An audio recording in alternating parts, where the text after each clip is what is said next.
Hello everyone, welcome back to my channel জীবন্তিকাস life and style. আজকে অনেক দিন পর চলে এসেছি তোমাদের সঙ্গে একটা ব্লগ শেয়ার করার জন্য। তো থাম্বনেল দেখে যখন বুঝেই গেছো যে টিচার্স ডে ব্লগ নিয়ে চলে এসেছি, তো আর বেশি বক বক করবো না, চলো তাড়াতাড়ি বেরোনো যাক। ট্রেন ধরতে হবে আমাকে। তারপরে যে ট্রেনের উপর চেপে না দেখছিলাম যে ওয়াও, চারিদিকে কাশফুলে ভর্তি, কি বলবো, দেখে পুরো আমার মানে পুজো পুজো একটা ফিলিংস চলে আসছিলো। যদিও পুজো চলে এসছে, অনেক দেরিতে আমি ব্লগটা আপলোড করলাম। তারপরে যেতে যেতে দেখি নলাটির এই যে এই অবস্থা, এটা ফার্স্ট অবস্থা। खत्म।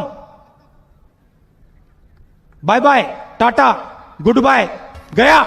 সেকেন্ড অবস্থা তোমাদেরকে দেখাচ্ছি। এই যে চলে যাচ্ছিলাম ট্রেনে করে টুকটুক করে, তো যেতে যেতে দেখি নাকি এই যে এই জায়গাটা পুরো মনে হচ্ছিল যেন অ্যামাজন জঙ্গল। আর কি বলবো তোমাদেরকে, দেখো তোমরা নিচেরাই দেখো, পাতাগুলো না পুরো একদম ট্রেনের মধ্যে ঢুকে আসছিল। হাস্যকর জিনিস কিছু হয় না। যাই হোক, বেশি কথা বললে আবার আমার ভিডিওটাই ব্লক হয়ে যাবে। যাই হোক, তো এই যে চা খেয়ে নিচ্ছিলাম একটুখানি সকালবেলায়, আর স্টেশনে বসেছিলাম। তারপর টুকটুক করে হাঁটতে হাঁটতে চলে গেলাম টিউশনের উদ্দেশ্যে। তারপর গিয়ে দেখি আমার বান্ধবী একটার বন্ধু একটা চলে এসছে। এই যে এটা আমার খুব ভালো একটা মিষ্টি বান্ধবী সুদীপা, ও একটু হাই করে নিল আমার ভিডিওতে। আর এই যে এটা একটা বন্ধু ছিল, ও হাই করে নিল। ওরা হচ্ছে দুজন মিলে যে সাজগোজ করতে লেগেছিল। তারপর আমি অনেক দেরিতে এসে ঢুকলাম টিউশনে। তারপর আমাদের সব রেডি করে দেওয়ার পর আমাদের স্যার চলে এসেছিল, আমাদের প্রিয়, আমাদের খুবই প্রিয় স্যার অনন্ত স্যার। আমার হচ্ছে যে এই স্যারের কাছে আমরা টিউশন পড়ি। তো তারপরে যে স্যার এই যে যেগুলো নিয়ম আর কি সেগুলো করে দিচ্ছিলো, এই যে প্রদীপ টদীপ জ্বালিয়ে এগুলো জ্বালিয়ে আর কি করে দিচ্ছিলো। তো তারপর হচ্ছে আমরা সবাই মিলে এই যে কেকটা এনেছিলাম, ওই চকলেট ফ্লেভারের কেকটা আমার খুবই প্রিয়। যাই হোক, তো স্যারকে এখানে কেক কাটিং করার জন্য দেওয়া হলো। তো স্যার কেক কাটিং করছিল। যাই হোক, সেদিনটা না খুব আনন্দ হয়েছে। যদিও আমি খুব দেরিতে আপলোড করেছি ভিডিওটা, আমার তখন আপলোড করা হয়নি একটু ব্যস্ততার কারণে। তারপর এদেরকে দিচ্ছিলো ছেলেদেরকে, এরা বলছিল মেয়েদেরকে দাও মেয়েদেরকে দাও। আর তারপরে যে ছেলেরাই আগে খেললো। তারপর আর কি স্যারের পায়ে মাথা টুকে টুকে সবাই প্রণাম করছিল, যেহেতু আমাদের 4th সেমিস্টার এক্সাম ছিল। আর আমি তখন সবাইকে রাগাচ্ছিলাম যে ভালোভাবে প্রণাম করো, নাহলে কিন্তু পাস করতে কেউ পারবে না। তো তারপরে কেকগুলো এই যে কাটা হচ্ছিল, আর আমরা খাবো বলে দাঁড়িয়েছিলাম। আর এই যে সঞ্জয় অরিজিৎ একদম সামনে দাঁড়িয়েছিল, ও মনে হচ্ছিল আমাদেরকে খেতেই দেবে না। যাই হোক, তো ওদেরকে কেক ফেক দেওয়া হলো, আমরা সবাই মিলে কেক ফেক খেয়ে এই যে এইভাবে নকশামের একটু ভিডিও করে তারপরে চলে গেছিলাম গিটার স্যারের বাড়িতে। স্যারের বাড়িতেও সেদিন ছিল আমাদের এই যে একটা ছোট্ট প্রোগ্রাম, তো সেটাও তোমাদেরকে দেখাবো। Happy teachers day sir. Happy teachers day দাদা। তারপরে চলে এসেছিলাম আমার খুব প্রিয় গিটার স্যারের বাড়ি, তনু স্যারের বাড়ি। স্যারের বাড়িতে সেলিব্রেশন ছিল, সেটা তোমাদেরকে বললামই আগে। তো স্যারের যে কেক কাটিং করছিল, আমরা একটুখানি ভিডিও নিচ্ছিলাম। তো এই যে এই স্যারের ব্যাপারে যতই বলবো ততই কম, খুবই ভালো স্যার আমার। তোমরা যদি কেউ গিটার শিখতে চাও তো আমার সাথে কন্ট্যাক্ট করতে পারো, আমি নিচে নাম্বারটা দিয়ে দিব স্যারের।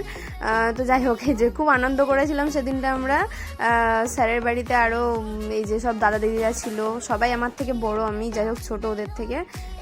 এই যে তো সব দাদা দিদিরা মিলে আমরা সবাই মিলে স্যারকে একটা ফ্রেম গিফট করেছিলাম। তো ফ্রেমটা কি সেটা এখন আমি বলছি না, স্যার যখন খুলবে তখনই বলবো।